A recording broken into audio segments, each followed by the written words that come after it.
जब से ये धरती पे मानव सभ्यता का अस्तित्व हुआ, मानव सामाजिक और मानसिक शारीरिक मनुष्य का विकास हुआ, तब से आदिवासी इस धरती पर है। आदिवासी यानी आदि अनादिकाल से बसने वाला, उसको हम आदिवासी कहते हैं।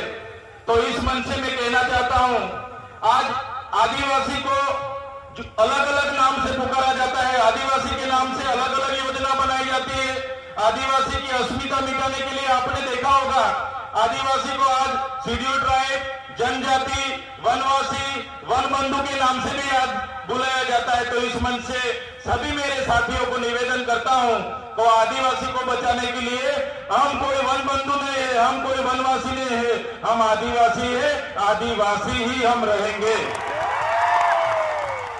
साथियों, आदिवासी का इतिहास डॉक्टर जीतू भाई ने बताया कि 23,000 साल से यहाँ आदिवासी रह रहा है।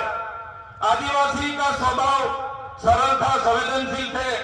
आदिवासी प्राकृतिक पूजक थे, प्राकृतिक मूल्यों को जतन करते थे, सामूहिक भावना साथ में रखते थे, सहकारी भावना रहती थी। और हमारी संस्कृति, हमारी परंपरा, हमारी विधि, जो भी हमारी मरण विधि है, लग्न विधि है, हमारी जन्म की विधि है, सभी हमारे आदिवासी की अलग है। हम प्रकृति के साथ में रहने वाले लोग हैं, हम धर्म को भी हमारी संस्कृति में मानने वाले लोग हैं। तो आपने देखा होगा, आगे की वक्ताओं ने बताया कि जब भी इस देश में नए नए धर्म आए, वो चाहे हिंदू हो, मुस्लिम हो, सिख हो, ईसाई हो, बौद्ध हो, जैन हो, सभी धर्म आदिवासी के बाद इस धरती पर आए हैं। और हिंदू जैसे धर्म ने तो हमारे समाज में, आपको पता होगा कि वर्ण व्यवस्था प्रथा रखी थी कि भाई पहले ब्राह्मण होगा, बाद में क्षत्रिय होगा, वैश्य होगा, अन्य शूद्र में हमारे लोगों को माना जाता था। हमारे आदिवासियों को 5,000 सालों से हमारी गिनती शूद्र में होती थी। हमको शिक्षा लेने का अधिकार नहीं था, हमको कहीं भी जाने का अधिकार नहीं था। बाद में आपने देखा होगा, इसी हालत में भी देश की आजादी में हमारे कई सारे स्वतंत्र सेनानी लड़े, हमारे क्रांतिकारी लड़े, हमारे पूर्वज लड़े।